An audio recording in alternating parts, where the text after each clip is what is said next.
and they wanna live this life on purpose. Go find some purpose. Shh, I done so much. Hi guys, welcome to Purpose Talk episode 4. I'm super excited for my guest that I have on today. We are going to be talking about mental health in the community, and it's a really big subject and a lot of things that happen that we are unaware of, and we're hopefully this episode will give you some awareness and maybe some help, some pointers to how to handle mental health in your household, if your child is at school and etc. So yeah, hopefully you enjoy. So I'm not even going to prolong it out. Let me introduce you to my guest.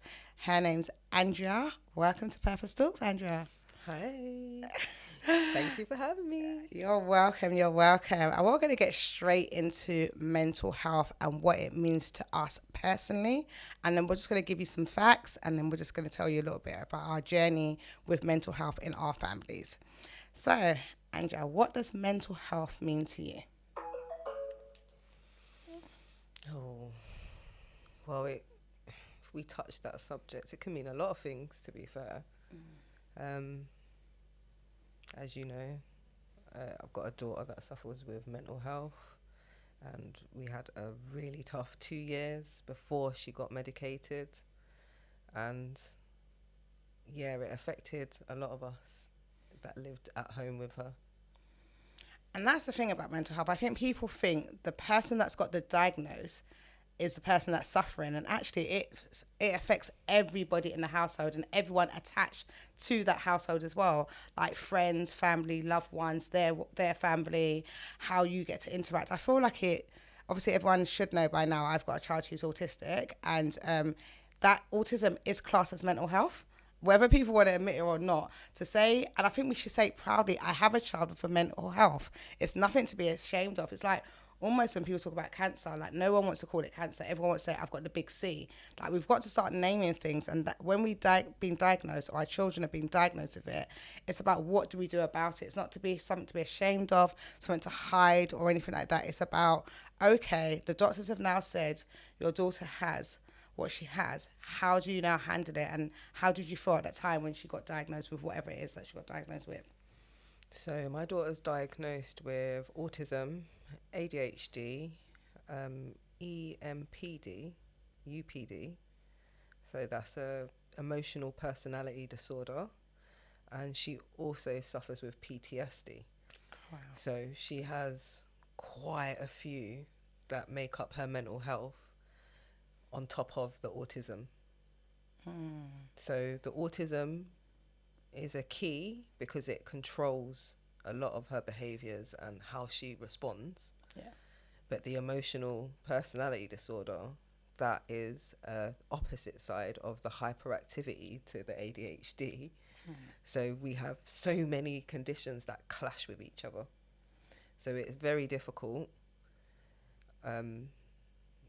As you know, she went into care for a period of time because there was no control in keeping her safe, keeping her off the roads, trying to slice and cut herself and things like that. But now, completely different.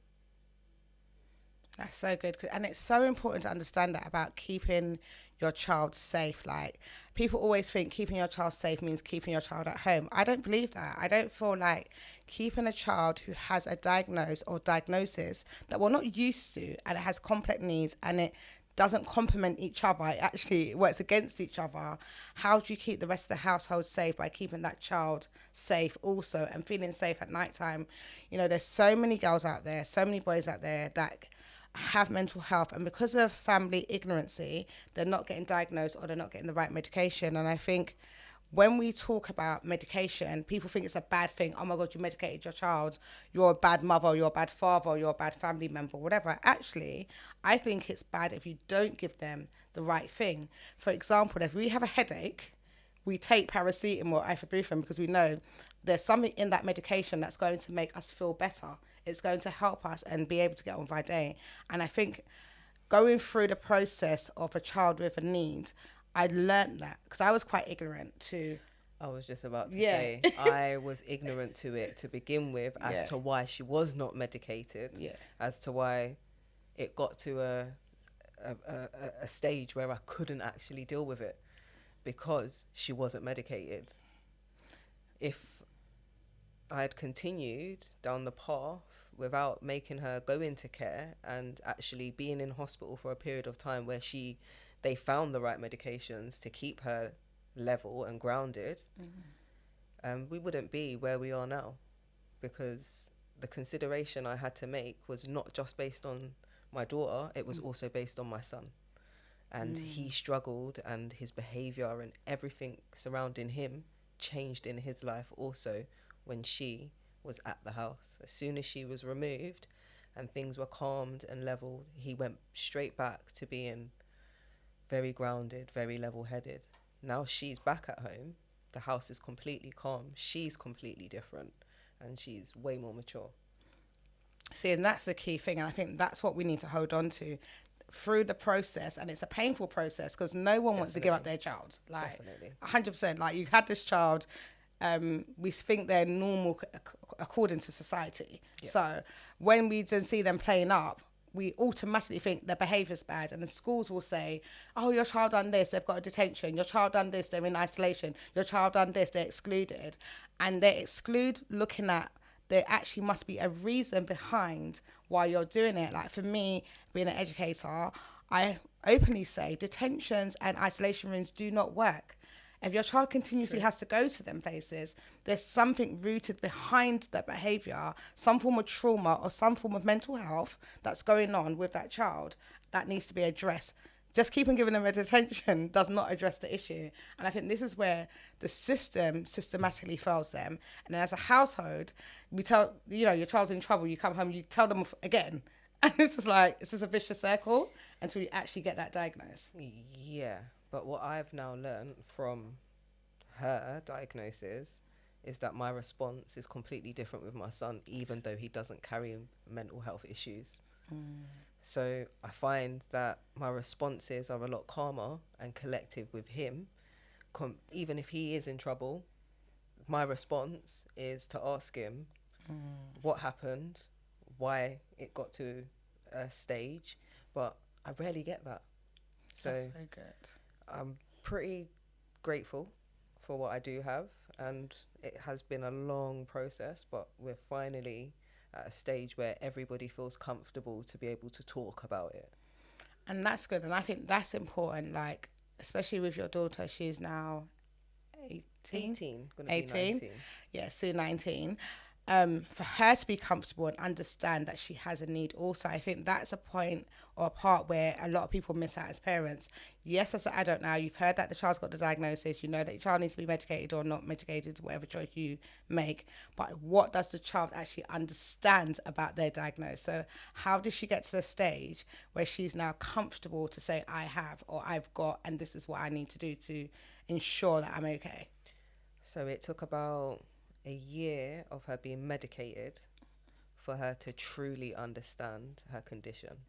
So in the beginning, she was still very much based on everything not being her fault, or she could only describe to you what the other person has done and not what she had done. Yeah. She's now at a stage where she can actually openly look at a whole situation and see it from everybody's point of view.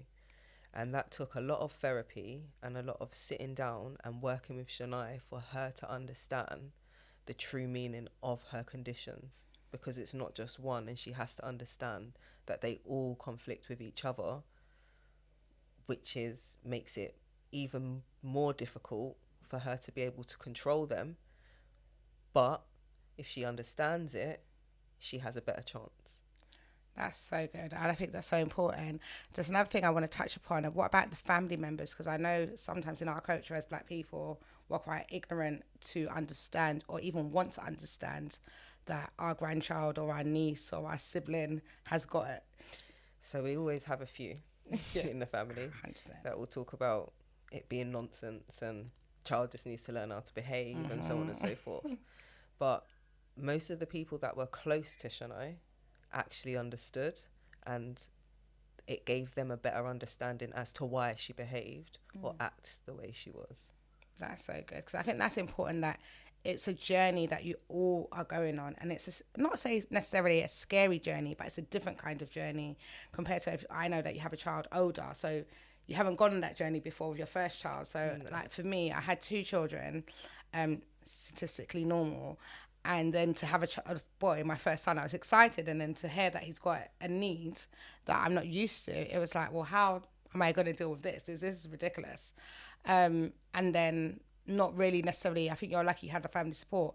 I think my family was totally ignorant to it, and because it was a boy as well, I think they just had this expectation, because he's a boy, he should be doing this, he should be having girlfriends, he should be going this place, he should be in that place. And he's like the total opposite. He's quite a home child, like he's social emotional, so he doesn't socialize, but he socializes with adults more than peers. And they didn't get that. I think they thought he's just been enough child up in adults' business. I'm thinking, no, he's got a need. And it's so important that I want really to give awareness to people that mental health, even if you've got the same diagnosis, how you handle them is very, very different. Definitely. And I just feel like in one thing that I do want to touch upon and ask you a bit of questions about is about when your daughter was taken into care or taken to wherever she needed to go to get medicated. How do you feel about that? Because we know for the youth, there's a prison like Feltham for young offenders, but for the young girls, there is no youth prisons. And even Holloway, that did have young offenders in there, has now been closed down. So now, between the age of, say, 13 to 18, if a young girl is in trouble or she does something, it's automatically classed as a mental health, and they're more put in solution. But there's no prison. So if they do a crime, they just say it's mental health. But how did that make you feel? Like, do you think it was a good thing that there's no prison for, that she didn't go down that route? Or do you think they should have somewhere for different things? Well, different things require different actions. So mental health, 100% requires a hospital with trained staff to be able to test and go through a load of different medications, because one doesn't work for all. So it has to be tried and tested, and it takes a period of time where the child needs to be in their care for them to actually see and monitor the effects. When my daughter was taken, that was one of the hardest times or stages in my life. I didn't want her to go, but I couldn't have her stay. Yeah, it was pretty difficult, to be fair. But looking back on it, it's one of the best decisions that I've made, because she's actually come out, although she's had so many troubles along the way with the system, she herself has actually matured enough to come out, see all the faults, see where they went wrong, see where she went wrong, and see where I had went wrong with her in not medicating her. So it was an eye-opener for all of us at the end, because we all got to see the change, and we all got to see the rubbish system that we have, as in social services, all of those that are connected to social services. It's quite bad. Yeah, I have to agree with that, because being a care leaver myself, I think a lot of the time I was told I had behaviour, but I think if I had the right professionals, I had a trauma. I didn't have behaviour. Do you know what I mean? To be removed from a household is traumatic anyway, regardless of your age. I was only 9 at the time. So clearly I'm going to play up, because I'm missing something. I'm missing that mother thing. Even though it was, for me, it was the right decision for me to be there, like you're saying with Shania, it was the right thing for her to go. It's still a traumatic thing for everybody that's involved. Definitely. And then trying to rebuild friendships, relationship, mother and daughtership, whatever it is, it's a difficult period if you haven't dealt with it. So I'm so happy that you done therapy or whatever it was that was needed at the time, because a lot of time I think people in my age group didn't have the therapy and their mental health is missing. Not only did she do therapy, but I did too. That's amazing. It was for me to get an understanding that it wasn't actually my fault. Because I did blame myself for a lot of it at the time, but it was for both of us to have therapy so that we could both come back better and understand the situation and understand that it needed to be done. Yeah, and I think that's so important because, like you said, it's a journey that you're both going on. So the fact that you both could get it, you both can kind of have that space, I'm guessing, to scream, to understand, you know what I mean? Like you said, not to blame yourself. Because as parents, especially as mothers, if you're growing up that child, you do think, what did I do wrong? Why is my child ending up like this? You know, like I definitely thought that. I thought to myself, I'm a good mum. So why am I going through this? Like, it doesn't make sense to me. And then especially, like I said, when people don't understand, or you see your friends' children and they're socially normal. So you're like, but we can say everyone's socially normal, but what happens behind closed doors, we don't always know. This is it. It's so true. And I think as well, I think in our community, people are too scared to go to the doctors. Definitely. They're too scared to ask for help. They're too scared to say, I need to see a counsellor. I need to speak to someone. You know, I find a lot of the times, even in my conversations generally with my friends, I feel like I'm counselling them through something. A lot of people feel like it's a weakness to do that or to take that step. It's true. And I think it's more your strength. Definitely. You know what I mean? To say, I have to be strong to challenge or to tackle things that have happened to you 100. that you haven't resolved. 100%. And it does have an effect, I feel, in your life decisions, even then going into relationships. If you still got that trauma, if you haven't been diagnosed with a mental health and whatever, then how do you deal with it? Because someone could be your partner, but know that you've got autism. They will know how to handle you with different care. Instead of thinking, oh, this person's just emotionless. Because, like, my son's quite blunt. He's so blunt. Like, I'm like, oh my God, I can't even take him places because he'd be like, that person stinks. I think most autistic kids are very blunt. Yeah. They can't hide what's right in front of them. Yeah. And they can't find a way in their brains to figure out how to make it come out and not sound how it's said in their head. Yeah. Because how it's said in their head is how it comes out. 100%. Whereas we will say it in our head like that, but before it comes out of our mouth, we've reconfigured it so that it sounds appropriate. 100%. 100%. I'm telling you, I've had so much tricky moments being on the street with this boy, and I'm just like, Lord, please be with us today. Like, we all. Yeah, I literally, this boy does not go on public transport at all. And it's not that I'm ashamed of him at all, you know. It's just because I know some disabilities are not visible, so he doesn't wear a badge. He shouldn't go on public transport because he cannot control who gets on the bus. Literally, he can't. Whereas if you're in a car, you can control who's in that car. Absolutely. You can control what the smells are like. And this is it. And I think, like you said, autism affects people in different ways. He's got OCD. Like, so everything has to be in a particular way, a particular smell.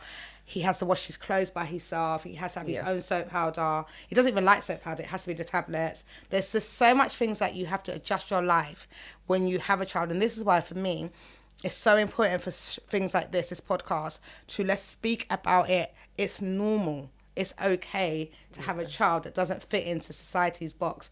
It's normal to have a child, for you to go and be the advocate and say, my child is not bad. My child has a mental health condition.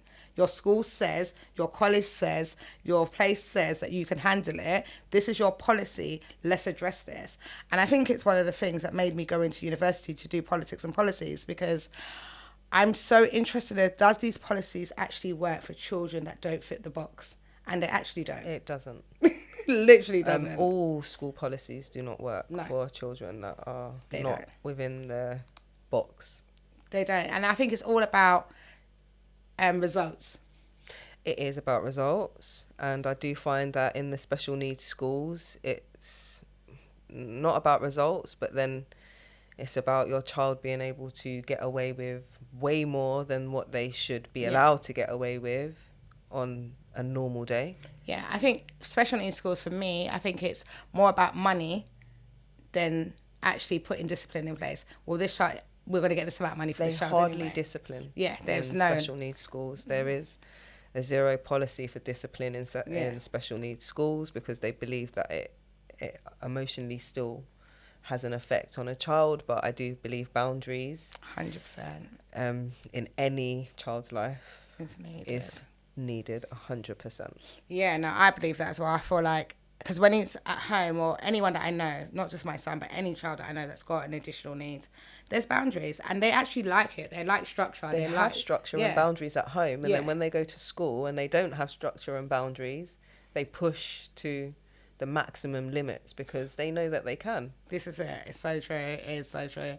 And even like my son's old now, so he's kind of like, will say, oh, I don't have to do that at school. I just say, oh, I'm autistic. And they kind of like, oh, okay, yeah, you're right, you're autistic. So just go and sit up there. You don't have to do this lesson. And I feel like that doesn't set a child up for reality. No. You know, Because the in real reality, words. you can't say, well, I don't want to work because I'm autistic. That's it. You go to your job and say, well, I'm not participating in my work today because I'm autistic. Well, autism is not an excuse. Exactly. It is a mental health, but it isn't an excuse to not do or try to do the right things. Exactly. No, I'm 100% in agreement with you. I feel like, yeah, we're setting them up wrong. You can't do a crime and say, because I'm autistic, I'm not going to prison. Like, you're going to jail. Like, you need to set them up for the right Even if it's things. a mental health jail, you're still going to spend the it. time and understand that something that you did was wrong. This is it. So I think it's a passion of mine, and I know it's a passion of yours as well, like to open up units and places that is for these particular children, but also still has the structure like they're at home, to set them up correctly, to teach them how to money management, to teach them how to be clean, healthy, speak manageable, respectable, to help them how to articulate themselves when they're in particular places, you know, get them driving so they don't have to go on social 100%, and things. 100%. It's so needed, you know. And there is nothing in this community, and that's everything that they have access to, or each borough has access to, is outside of London. Literally. And like that now, I shall plunge my business. I should be like, no, in care, we care. Definitely, it's a trauma-based program, and I think we need it out there. We need these homes that are there that can support all of these children that are struggling, because as they come out of care, they're just left to do their own thing. Literally. Unless they have been in care with mental health and they've got all these doctors and all these other people that are writing letters and saying, nope, this person can't, and this. If they don't have all of that, they're on their own. They're on their own, literally. I remember leaving the care system at 16, and it was just like me and my baby in my flat, and that was it. Bye. Like, they do nothing for you after that. They don't. And I don't know who's told them the age limit, because I feel like autism doesn't have an age. It doesn't stop at an age. You have it. It's like what they do on the EHCP, so that runs until they're 24, I think it is. Yeah, 24. And then it stops. But the diagnosis doesn't stop. They haven't now automatically come normal, so to speak, you know? Like, so why, and now at 24, you just left them, and you've babied them up until 24, and now they need to be adults, and they say bye. Yeah. It's like, it's so ridiculous. I just don't like things like that. We're going to jump into a quick game so we can kind of make the mood a bit more... But let's go. So anyone that knows Purpose Talks, I've always got some form of game that makes sense at the end. So it doesn't make sense now, but it makes sense at the end. And obviously we'll talk about mental health. So it's going to be mixed with a bit of a mental health thing. Hopefully it makes sense to you guys. Hopefully you understand it. So Andrea, this is your shopping list, or I'm going to read out shopping list. You have 2 trolleys. And whatever I tell you, you're going to have to unpick the things and put them in your basket. And the thing about it, you only have 20 seconds to do it. So... Okay, let me move my mic over. Okay, so the shopping list. So the first thing I want you to do, so we need to... I'm going to be counting in my head so we're not cheating. Ready? Shopping list has 8 items, so I only need to find 8 items. Yeah, but you need to find them in 20 seconds. Okay. And in 2 different shopping lists. Yeah, in 2 different baskets. So you got to separate. Well, let's see. That's 16 in 20 seconds. Let's see if you can do it. Okay, let's go. Cherries. Got 5 seconds already. It's baby sweet corn. Pineapples. Broccoli. Have to be in the basket properly. Pears, potatoes, blueberries, grapes. 10, 9. Cauliflower. We're out of time now. You're literally out there. 20 seconds for one basket, yes. Okay, so you done pretty well, to be fair. Well done. And the purpose of this game, what is the purpose of the game? Sometimes we are too quick to want to put things in a box and label them and think our child could do them straight away. Too many instructions at one time with a child or an adult with mental health breeds confusion. It's about taking your time with everything. So yes, they understand that these things go into the box, but I find when you give a child with an additional need too many instructions at once, it gets them confused and we run out of time. And it's almost like the educational system. And like we just said about the EHCP plan, they only give you a time to be on it. So you're only on it till you're 24. You're only at school until you're this age. You didn't do your homework, so you're going to do an hour detention. Everything's about pushing quick diagnosis. But like you did with Shania, you took your time out, placed her in a place where you knew that in time, taking your time, she will come back better and be able to just take things one at a time, one stage at a time, 1 month at a time to fill it. We're always in a rush to understand something, and some things take longer than others. And I always do games, and people say to me, why do you do games? Because I need people to see physically how it feels to be put in a position, or how a child's brain may feel. Everything. Mum's telling me this, dad's telling me this, auntie's telling me this, school's telling me this, doctors are telling me this. Yeah, they're flustered. It's flustered. Yeah. And it's just too much at one time, do you know what I mean? Mm-hmm. And then one basket ends up empty, so you can feel one thing, but you're thinking, I still got 7 more things. People have got so much expectations of me. I haven't done it. Get confused, they get angry. Sometimes they can start throwing things around the house, getting violent, or thinking, what's the point of living?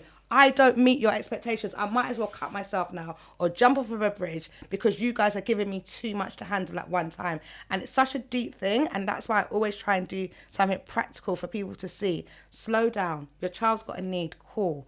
One step at a time. We got the doctors. We got CAMS. We got this. Take your time and do not be scared to use every single service that's available. Like you said, until you find the right thing, don't be scared to try all different medications until you find the right thing that fits your child, because otherwise you're going to end up with a basket really full and one that's empty, and the one that's empty is actually what they actually need. You know, I think we need to get to a stage as our community to say, I need to fill up this basket with therapy. I need to fill out this with counselling. And what we need to understand is, yes, as you just said, some things take more time than others. Trust me. Because there's certain therapies that my daughter has to have that are 1.5 years based. They're not just short therapies. They have to be very intense. So nothing happens overnight. And this is even after her coming out and being in the position she's in now. She still needs those intense therapies because she hasn't just magically got better. And that's what people have to see. You don't magically leave a hospital, leave a prison, leave a school with your basket full of all the tools. Like, there's some empty spaces. You've still got a lot of work to do until you reach...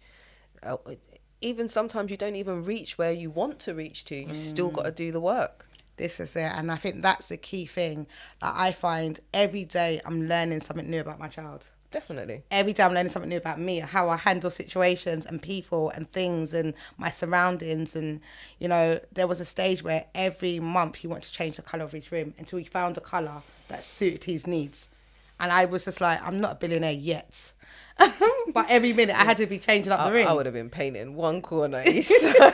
We would have been buying the little tiny pots. That's what I wish they did. All right, do you want this colour? Literally, it was so heartbreaking. Like, one time his room was black.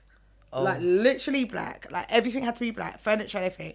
And I kid you not, the next week and a half, he wanted a white room. Yeah, because... black is a bit too dark for... And he's like, I don't want to feel dark like this no more. I want to be bright. And I said, okay, cool. And then all white. He went all white. I thought, okay. Complete opposite.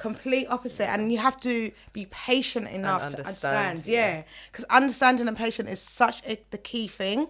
Like, now, like I said, if someone saw my son, they would never think he's autistic. Like, what does an autistic child look like? They saw your daughter. Well, there's no look to it. Autistic children don't look the same as what they portrayed or brought out in the beginning. Let's put it like that. Yes. Because a lot of the autistic children that they showed a number of years ago, is when they said autism came out. they were severely, Yeah. severely autistic with severe learning disorders, like beyond a point. Some of them don't even talk. And we have that now with some children that are non-verbal, but they can do everything else. Everything.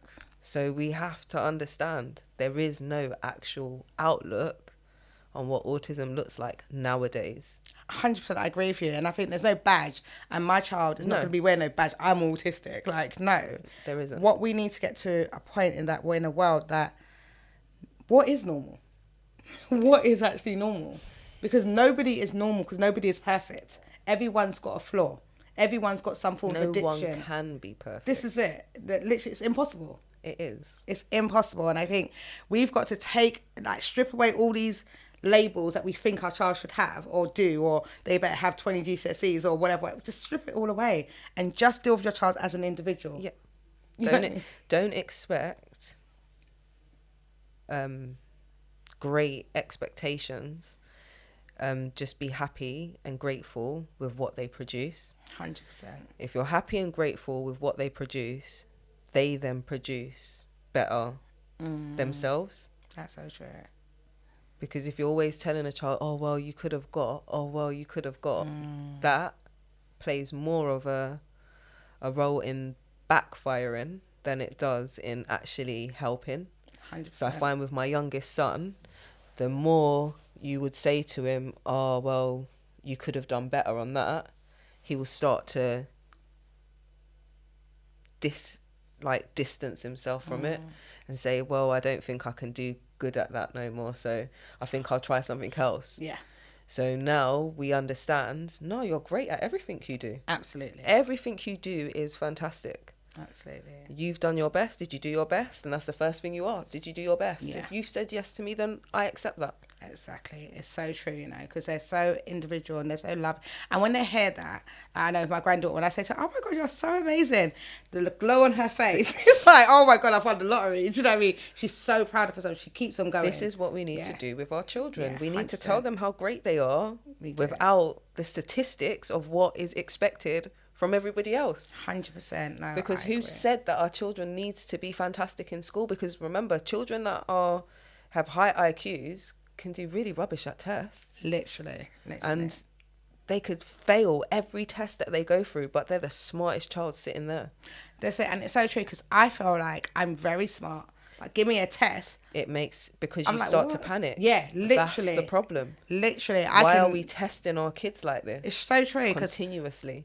It's true, because The I'm like... pressure is too much for them. Yeah, that's me. And as an adult, I would say I'm very intelligent. But put in like test paper, I freeze.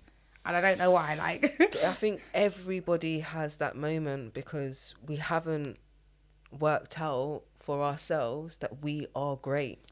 100%. As soon as we understand we are great in ourselves, anything we do is of our greatness. 100%. And you know what? It's so true, because I started doing this thing a couple of months ago on my WhatsApp. Like, I do 4 things a day. I'll be like, I am smart. I am powerful. I am prayerful. I watch them every day. Literally. Because I'm like, I'm going to start speaking things into existence. I'm not going to have Because people that's put labels on how me. it is. Yeah, literally. I'm the best thing ever. That's how I see it. This is what we have to Yeah. tell ourselves, because you know what? Without telling ourselves, who else is telling us? And this is it. And I say to people, like, I'm my biggest cheerleader. I cheer for myself all the time. Like, And our kids are our biggest reward. So we have to show them how much they are worth. this is it. Yeah, and it's true, because I tell my children every day, I'm so proud of you. I love you. And, you know, keep going. We have to, because if we be honest with ourselves, growing up, our parents did say they love us, but it wasn't how we say we love our kids. Trust me. Like, the way we tell our kids we love them is different from how our parents was, or how their parents was with them. Exactly. Like, the generations, we need to break the generational curse. Yes, 100. And we need to start showing our kids that they are worth every single moment that they are on this earth. Trust me. Now, I'm 100% in agreement with that, because our generational curse needs to be broken, like, sooner rather than later. Before we wrap up, just quickly, what advice would you give some parents or a parent who might feel like their child has an additional need? So my advice would be, the first free thing we can do is contact CAMS. But as everybody knows, CAMS has a waiting list of maybe about a year and a half of backlogged cases that they have. I've heard, I'm not entirely sure, but I have heard that now that you can actually take that referral and take it private under the NHS. Yes, you can. Yeah, definitely. So if you are struggling to see CAMS and you are in desperate need, I would definitely contact your GP and ask them to take that referral, and you do it private and get your child seen as quickly as possible, because the sooner you get it identified, the sooner you can deal with it. 100%, such sound advice. And yeah, my advice will just be very similar. And one thing I will say, make mental health normality in your household. Speak about it in conversations when you're having dinner, when you're going to the park, when you're going out. Just talk about it. Have your own mental health day in your household where you're just teaching your children what it means. Especially have their friends. They need to be more sensitive, more, aware of emotions and stuff like that. And it helps. It helps them not to be stereotyped and be like, oh my God, I've got this need, I'm different. But actually, you're very special, you're very unique, and it is okay to have mental health. And hopefully this podcast will give our community a bit more of an understanding of it's okay to be medicated. It's okay for your child not to live at home. It's okay to go on that long journey, and it's okay for people not to understand. But what you need to make sure you're doing, it's very clear and very evident, is make sure you have therapy, make sure you try different medications, make sure you contact CAMS, make sure you don't let the school label your child as a naughty child, make sure you're getting help and support, whether it's from the in-house or out-house. Get the support for yourself, because you're going to need it. It's a long journey, and the journey never ends. Never ever ends. It's always going to be something new, something different, something excited, something draining. With a child with additional needs, it's always something happening, and I've almost like a rainbow, right? Yeah. It's just so colourful, but it's enjoyable at the end, because there is sunshine at the end of it. There is light, Definitely. And when the child knows that you've accepted them for them. Trust me, the funny stories my son tells me now is amazing. Like, we have so much jokes. It's not all doom and gloom, basically. Once you've accepted, you will have fun times. The struggle, and I stand for the 3 Ps. The painful time ends. The process is long, but the purpose is worth it. Definitely. So I'm so happy we've done this episode. I'm really excited for the comments that's going to come. Guys, get in contact with us. You can hit Andrea up. She's not just got a child with a diagnosis. She's actually a fantastic cake maker. So if you could just give your little things where we can find you on, where you can bake our cakes. So you can find me on Instagram at Drea Dreams Cakes, and my email is dreadreamscakes@outlook.com. Trust me, guys, hit her up. Why I've got on £10 more because of the cakes. They're fantastic. Honestly, we don't use anybody else barring her. So please hit her up. And yeah, we will see you for episode 5 in a month's time. Take care. And as I always say, it's your girl Purpose. We out.